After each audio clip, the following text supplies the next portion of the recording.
Hello, we are back for session two of week one. Let's see. So I'm going to share my screen.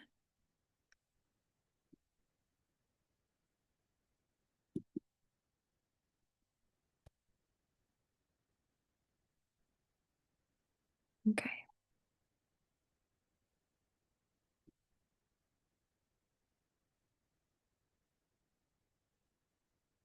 All right. Why are the causes of mental disorders important? That is the question that we need to answer because we need to know why we're doing the things that we're doing. And we also need to be able to tell clients why it's important that they have one if they meet criteria. So the two words, and I would actually do, and there's three reasons. One is prevention, so that we know what it is, where it comes from, and how we can prevent it, and also how we will treat the diagnosis. Every diagnosis has a different treatment, and so it is important to have that diagnosis to know what the treatment is. And under that part is every diagnosis has to do with different neurotransmitters. Some of them involve the same neurotransmitter, but it is important that you understand medications because the medications go with that diagnosis, and you have to have an appropriate diagnosis to lead to which medications that the medical provider, or a psychiatrist and nurse practitioner, a psychiatric nurse practitioner, or a naturopath would be using, and so that you can give that correct diagnosis so that when they are referred back to them, that they know what they're saying to them. We have a lot more face time with clients, and so it's important that we deliver that message. We collaborate with other providers, but that we deliver the message and the symptoms that we're seeing because they often are the ones that are going to be talking to those providers.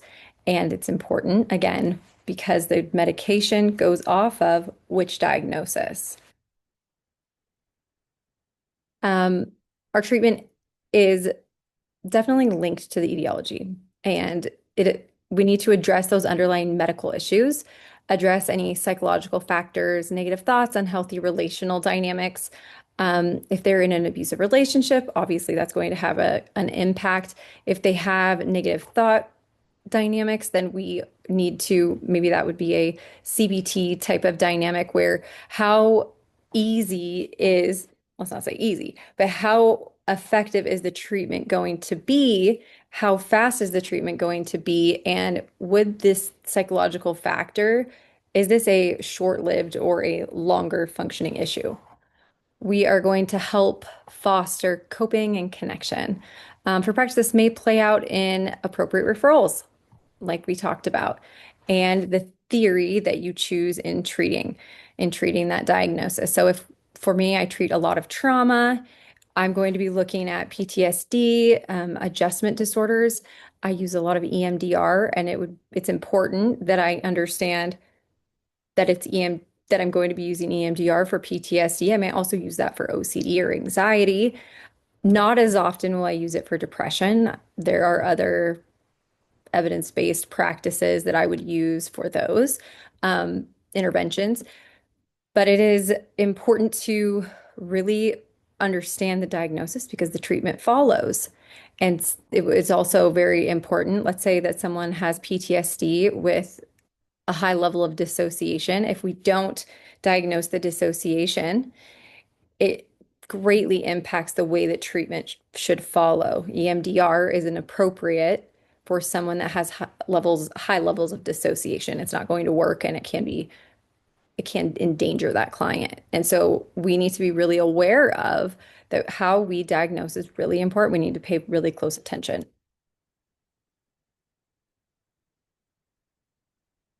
So now we talk about the DSM, that very big book that you have. We've already asked you to get it out. Um, but the DSM, there's a lot going on in there. There's a lot to manage. It's like finding different books within an encyclopedia, or different things that you're trying to find. So using those inserts that I talked about that you can find on Amazon can be really helpful. You don't have to get them. But it allows you just to have tabs of the major diagnoses that you are typically seeing so that they're easier to find.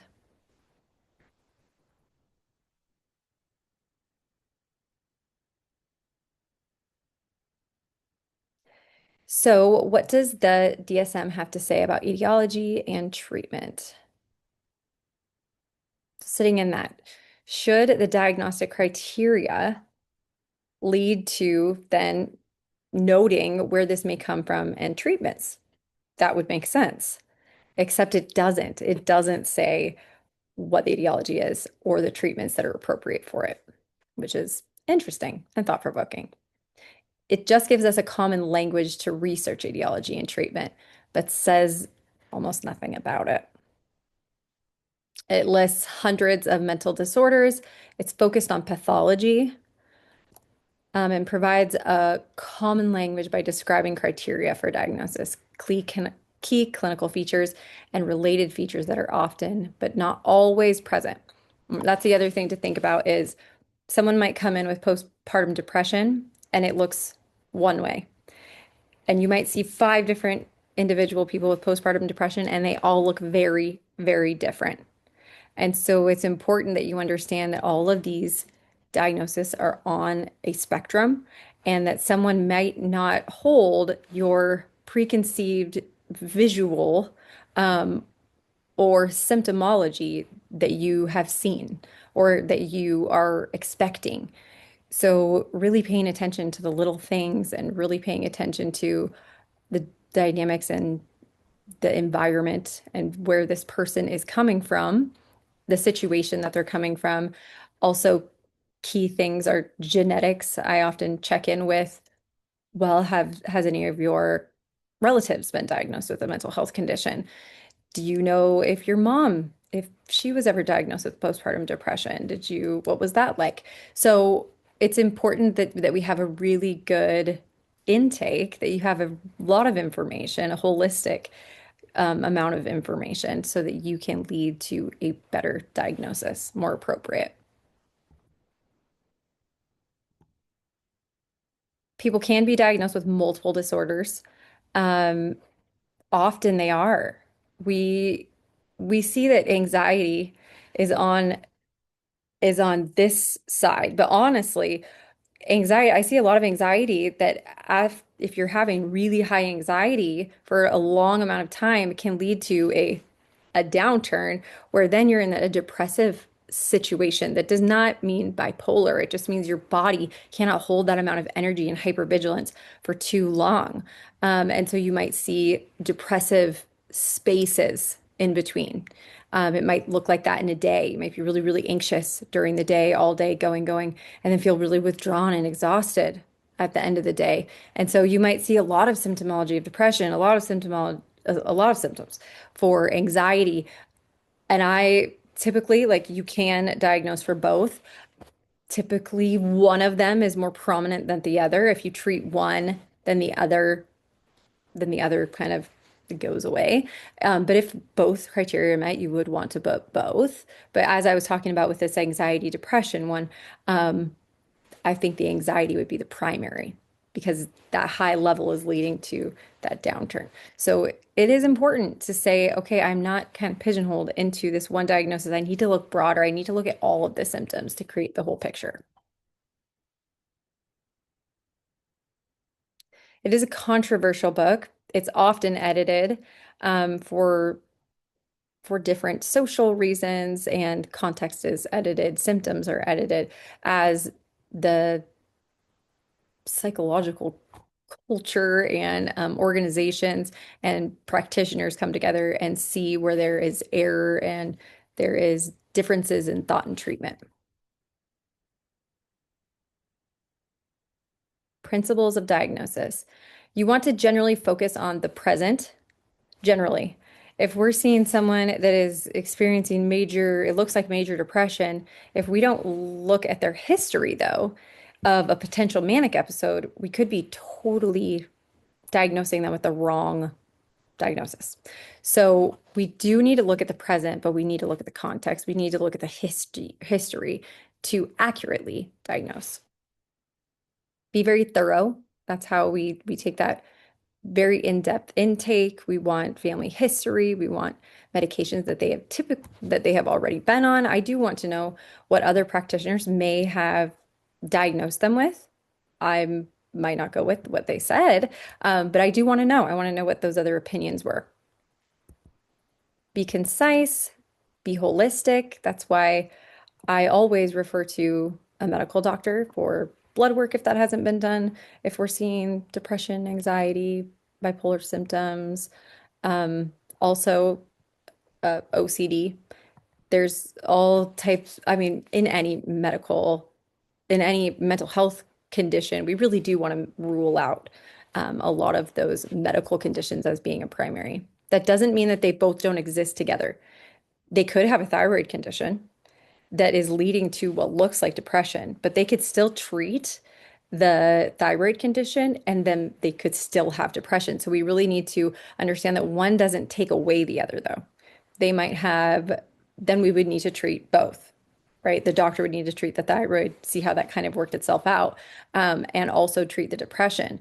But as the treating of the thyroid might be happening, we need to be treating the depression because that is what we're seeing. That is what's coming into the room, and we need to be paying attention to. It doesn't just negate that they are having depressive symptoms if they do have the thyroid condition. It just means both need to be evaluated and treated. And don't stretch the truth, use exact clinical terms, and differentiate between certainty, probability, and need to investigate further. So a provisional diagnosis, meaning here's what I'm thinking, here's the diagnosis in the interim, or rule out. I need to rule out blank, blank, blank, or I have ruled out blank, blank, blank.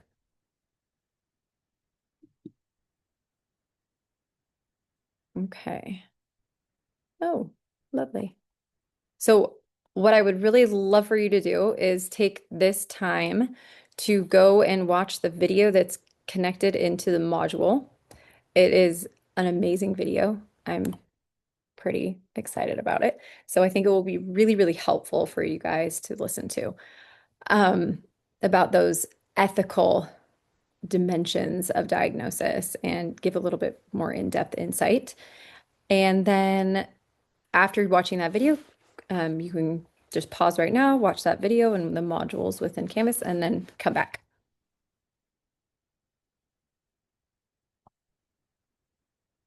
Okay, so some general codes. Diagnosis deferred. It just means that you're waiting. You think you have diagnosis, but you don't want to put one because you think that you need more information. No diagnosis. Other conditions that may be a focus of clinical attention, extra codes in the back of the DSM. Most are more circumstances than reactions. So school work problems, abusive relationship, relational problems, um, work problems. I was just going to say a loss of job. So those are all things that you also need to take into consideration to create that whole picture. Okay, this vignette is a great one. I would love it if you guys could get your journal back out. I'm going to read it to you, and then I would like you to journal about this for about 5 minutes. I want you to look in the DSM, kind of get your feet wet in there. Let's look around, and if you need some help and you need to look something up online, that is okay with me um, for now. But I do want you to verify in the DSM. I really want you to get into the book, feel it, look through it, see how everything is organized. All right. Maria is a 35-year-old woman who presents for counseling after losing her job 3 months ago due to company downsizing. Since the job loss, she reports increased tearfulness, worry about finances, difficulty sleeping, irritability, and decreased motivation.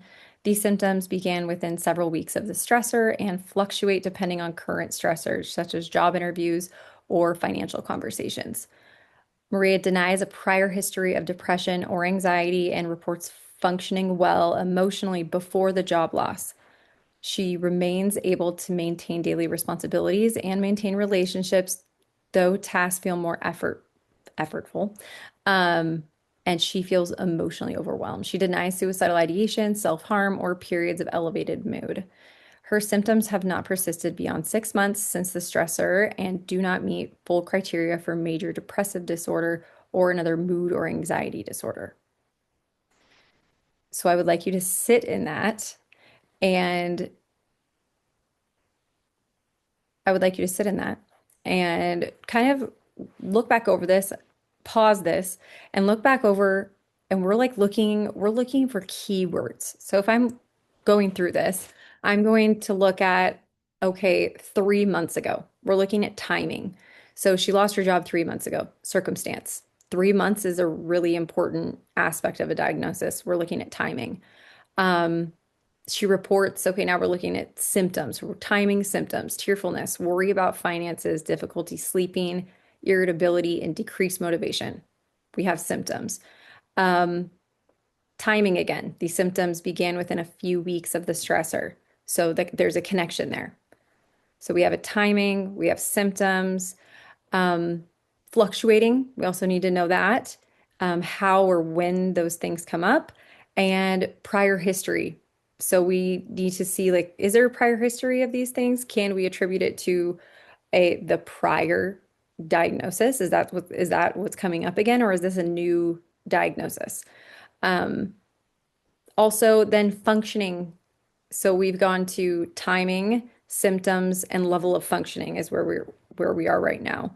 She remains able to maintain daily responsibilities and relationships, but her functioning and doing tasks and the overwhelm of just moving through life seems to be impacted.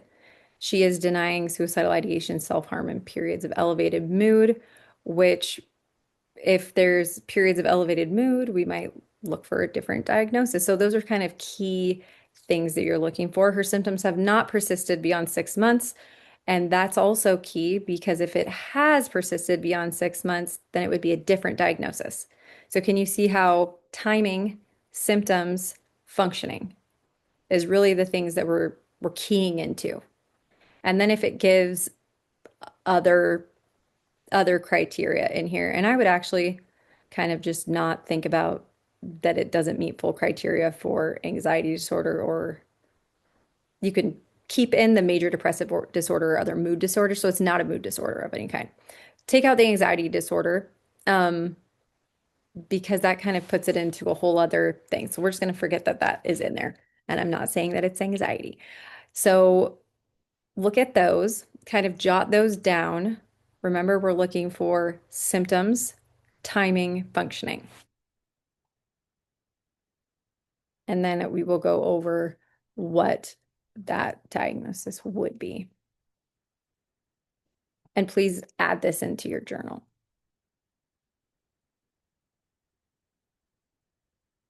So this diagnosis is for adjustment disorder.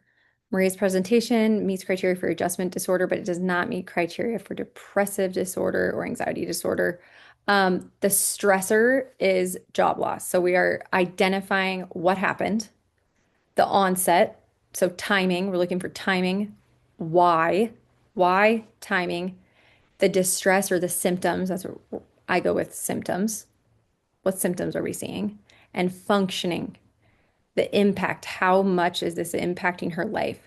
More than it was, more than like if she was having overwhelm in her life before and it was hard to get through the day, okay, we might not be able to connect those two.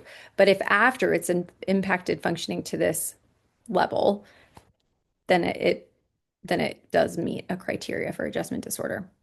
Um, and this one is ruling out. Here we go. We're ruling out these. And I would say it has not, it's time limited. It hasn't persisted beyond 6 months. So we're not looking at a PTSD diagnosis. So that's the thing with adjustment disorder. It's less about depression, in this specific space, or it may be, well, because we're having sleep disorder and because we're having sleep disturbance, irritability, and tearfulness, that does go into like major depressive type level.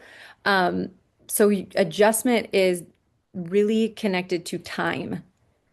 So let's say that she was having hypervigilance, she was really anxious, she was worried the next bad thing was going to happen. Okay, well, we could be thinking, okay, PTSD. Well, it doesn't meet criteria because of time. So that's why you would go with adjustment disorder, or you would go with adjustment disorder instead of major depression, even though she is exhibiting many of those symptoms related to depression. But we're not there yet because she doesn't meet those. She doesn't meet that because of the job loss. We have an identifiable stressor as well. And even with timing, because depression, she could meet criteria for because of the timing, she could, except there's an identifiable stressor, which would indicate the adjustment.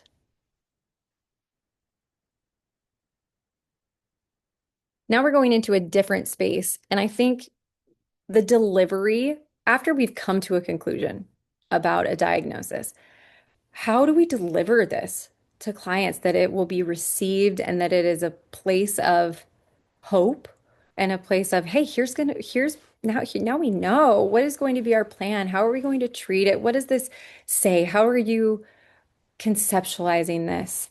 And how are they receiving this? So I really love to bring in the biblical perspective on suffering because I believe it doesn't diagnose, it's not diagnostic, but it does have shame reduction because there is often times that I have a lot of clients come in and they say, well, if I would just pray more. And I believe, yes, and that's my own belief. I say, yes, it's praying is wonderful. Praying is very helpful. And it doesn't mean that because you haven't prayed enough, that that is the reason why you're suffering. That's the reason why you have these symptoms. And so really like reducing, we're just normalizing this emotional suffering, emotional pain that is absolutely seen throughout the Bible, and that is honored and experienced throughout the Bible and is okay. God gave us all of those emotions to feel and to experience humanity. And it doesn't separate the suffering, like it doesn't separate the suffering. We still have to notice that they are suffering and that we need to be those hands and feet of God and help with those that are suffering. We want to minimize that. We don't want to minimize their illness. So we support the diagnosis delivery, but we don't minimize that illness, that they are experiencing this deep pain and that it is not their fault. And that's why bringing in that spiritual perspective of it is not your fault. It is not because you aren't faithful enough. It's because you have a medical condition, you have an illness that needs to be treated. And there can be spiritual components of that that are really empowering and beautiful and foundational. And we can hold both of those at the same time. We can treat it and it is not a moral failure. We can treat the illness, but it is not a weakness.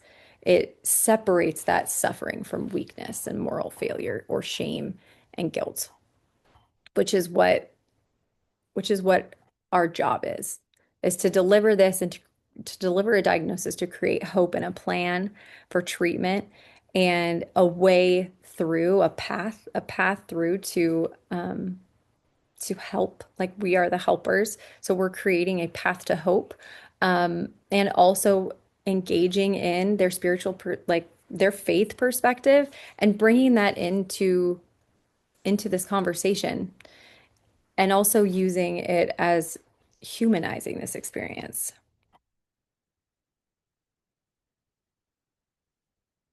Okay. So, one second. Okay, so as we talk about diagnosis and thresholds for those diagnoses, the thing that is very real is to understand that they may be wondering how how this really affects them. What does this have to do with them? Is this a label? Because this is not what we're doing. We're not labeling. We're saying here's a diagnosis and we understand there's suffering and also there's hope and a plan. So if we get that wrong, even if it's an accurate diagnosis, it can increase shame or increase resistance or decrease the engagement in help. So we really need to deliver this in a really kind, empathetic, understanding way. We want to bring relief, reduce self-blame, and create hope.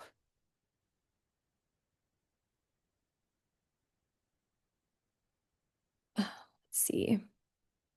Creating meaning in pain is kind of the end result. Like the ending, it's even if someone has persistent depression, and I always acknowledge that the depression may be better sometimes and it might get worse sometimes, but it always gets better.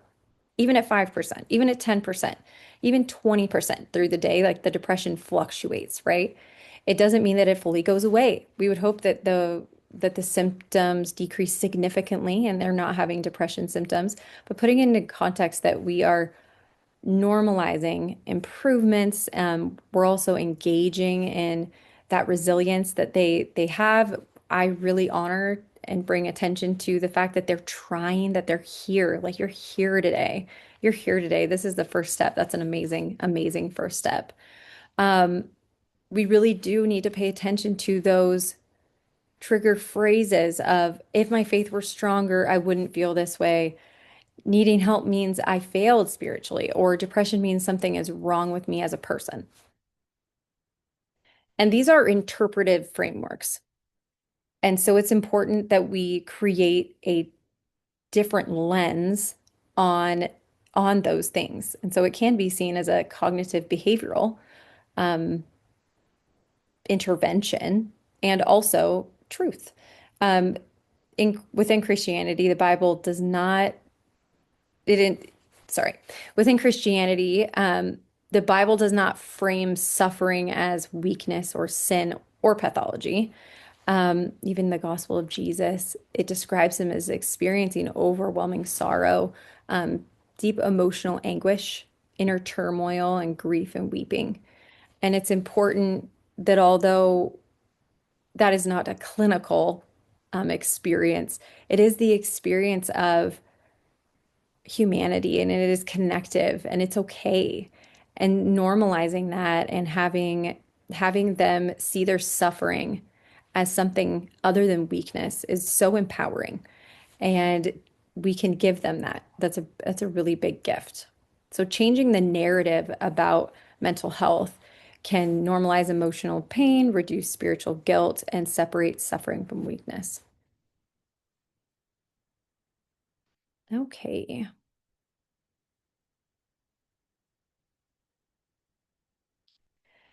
Okay, we're going to ship back into diagnosis.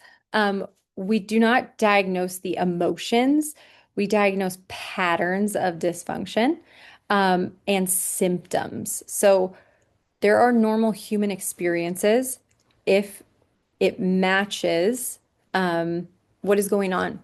We all experience sadness in some spaces of our life, and we all experience grief. We all experience fear. We all can experience despair or emotional withdrawal during different aspects. These experiences can be intense and painful and disruptive, but they may not be pathological. So it is important to align the DSM criteria and also understand that some amount of suffering is normal if it falls within a criteria. So that can be the human experience. But if it falls within a criteria and it's contextually appropriate, it has to do with time and it's responsive to supporting them. And it's also it's allowing them to return to a level of functioning. That's what we're going to be doing. So if there is someone that has lost a relative, they will they may emotionally withdraw. They may have sadness. They have extreme, let's say they have extreme grief. They have fear of what that future might hold. Those would be human experiences of suffering. That in itself would not be diagnosable. But if this is over a time that is elongated and it's really, it's very severe and it is increasing functioning over a long period of time and it meets DSM criteria for extension, then that would be clinically significant. Suffering becomes a mental disorder when it involves persistence beyond expected duration, significant functional impairment, loss of adaptive coping mechanisms, and disruption across different life domains. Okay. Duration is one of the strongest markers that separate normal distress from disorder. And that's why when we looked over the last, that's why when we looked on over the last vignette, it was important that we kept going back to, oh, time, time, time. Let's see.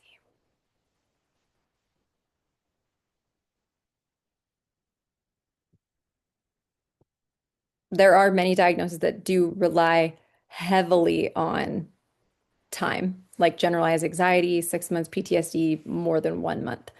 Um, and those change sometimes, so making sure that we're looking to that. Okay.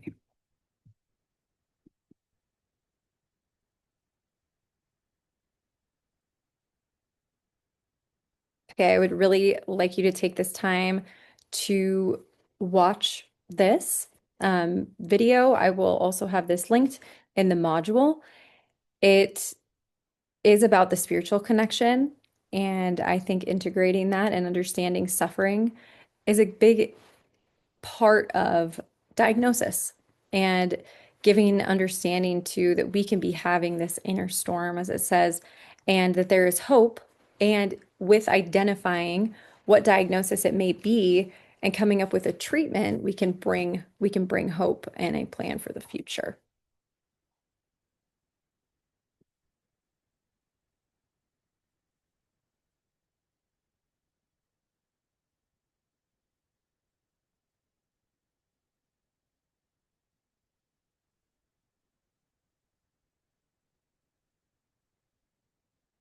So I really like you to take that journal piece back out and take time to just reflect on that this is a very complex course and it's going to feel really overwhelming. So just allowing that to be okay.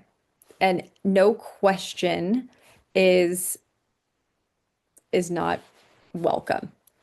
Every question is important, and please ask it because somebody else might be asking it as well. I do not have the DSM memorized as well, so it's important. This is a big book. And so there's often, I have a reference on my desk. I have a reference that's like a summary. I think it would be important to jot down. That's why there was note cards listed to, as you hear symptomology for different things, kind of listing them down. We're doing different ways of remembering, we're writing, we're seeing, we're hearing. That can allow you to kind of take those things in, but also the grace of you will not know all of the things. We cannot have this book memorized. Maybe some can, and that was a beautiful superpower. Um, and and it's really good to be very versed in it. It doesn't mean it needs to be memorized. So take some time to reflect in your journal. So if you could pause that and take some time to reflect, it is important, and just jot down a few takeaways from today, a few takeaways from part one and part two of this lecture, and recognizing that this is very nuanced. This is ever changing. You might see people are so dynamic that they may come in one day and be exhibiting these things and the next, and putting all of this story and the history together is complex. And if you had 50 counselors, they might do it 50 different ways. Most of them would come to the same diagnosis. So, but not all of them.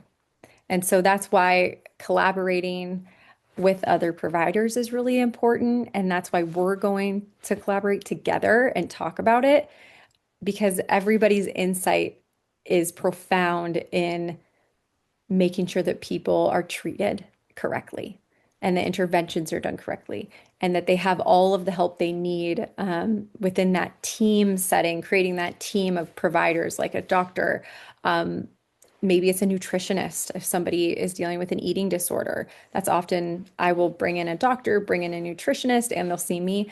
We're creating this team. And so to collaborate with others and get consultation with others is very important. I still do.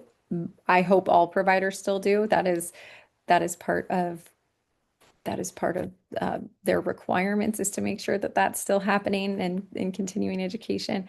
So please ask the questions. This is what this is for.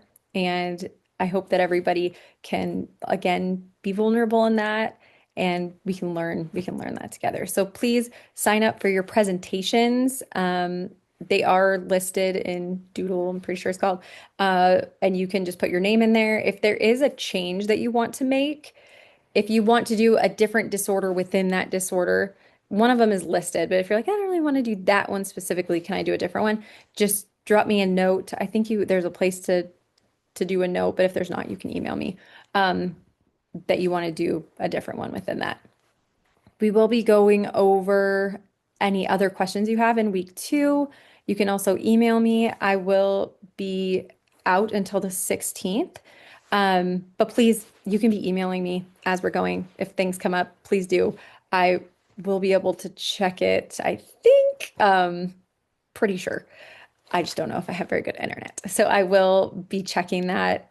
My text, the way to connect with me very quickly is over text. I may have said that in the first one, but I'm going to reiterate that and give you my phone number. My name is Natasha Hendricks again, and my number for you to contact me is 253-332-1113. So if there's anything that's time sensitive, go ahead and shoot me a text. That would be awesome. Um, it's the quickest way I receive info. So that would be great. If it's something that doesn't need to be, that isn't urgent, send me an email and I would be happy to help you. And if there's any navigation issues within the course, please email me. I'm sure I'll be able to check it. And don't worry if there's some hiccups. We'll come back together next week and we can figure all of that out. So thanks for being flexible, and I'm excited to get to work with you over the next, I think it's 16 weeks. Okay, I will talk to you soon.